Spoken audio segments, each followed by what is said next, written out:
Welcome to the Defense and Aerospace Report. I'm Vago Muradian at the Reagan Library in Simi Valley, California, where we're covering the 2016 Reagan National Defense Forum. Our coverage here is sponsored by Raytheon, and we have with us Congressman Scott Peters, who is the member representing San Diego in the fighting 52nd District. That's right, yeah. Sir, thanks very much for spending some time with us. Obviously, tough time to be a Democrat, and one of the questions that I had for you is, what are some of the things as a Democrat that you see is going to be something that you guys can work with the Trump administration on? And what are some things and some issues and some areas where you guys have some concerns that you want to work out?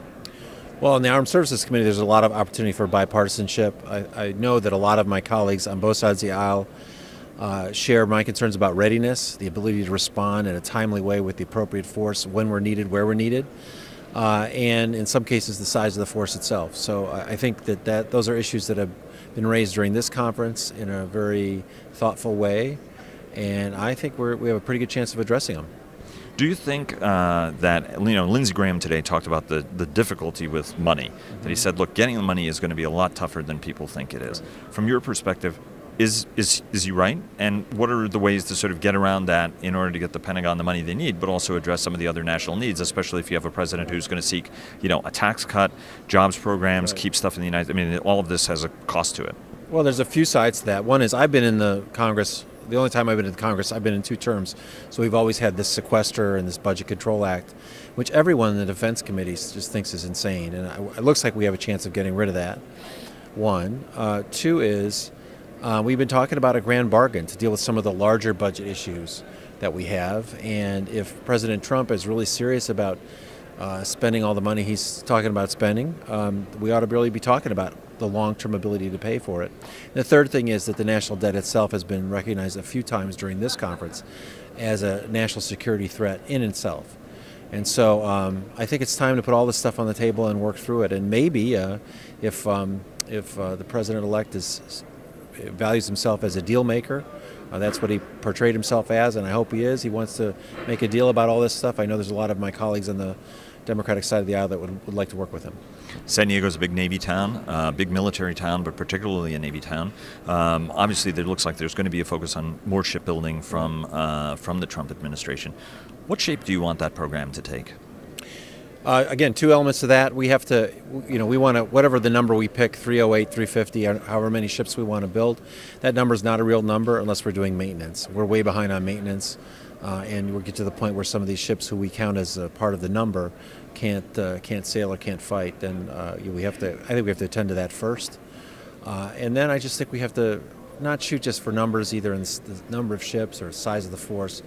Let's figure out what the mission is, how to respond to it, and then build the numbers around that. I think we're going to be putting ships out at a pretty regular pace. I think generally that's good, but let's be strategic about it and make sure that we're meeting the threats. Are you comfortable, and are Democrats comfortable with the nomination or expected nomination of Jim Mattis to be the next defense secretary, even though he's a retired 4-star that's only been out of office less than 7 years as required under the law? Well, I can only speak for myself, and I guess I hear that the House will vote on the waiver. I'm inclined to support it. I'm very nervous about the Trump administration. I won't deceive you on that. I'm very concerned, particularly in foreign policy. General Mattis thinks a lot like I do. I think we'd bring some thoughtfulness and some calm to that administration. He's exactly the kind of person that we'd like to see, and if it's a difference between him being out a few years and 7 years, I think that's an appropriate situation in which to consider a waiver. What are the things that concern you most about the Trump, what are the things that concern you the most?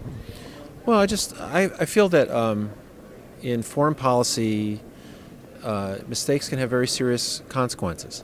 Mr. Trump has frankly been reckless, and I think in the context of a campaign where he has no power, sometimes that was a concern of mine, sometimes it could be entertaining, but in foreign policy and in defense policy, we have to be really serious about this, and so that's the big thing I'm concerned about. I'm disagree with him on economic policies. I think those are easier mistakes to survive, or disagreements to work out.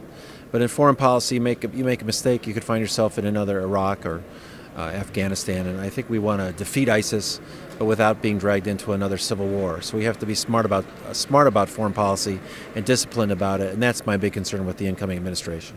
Are you as concerned, for example, of something that undermines NATO, for example, as some other members are?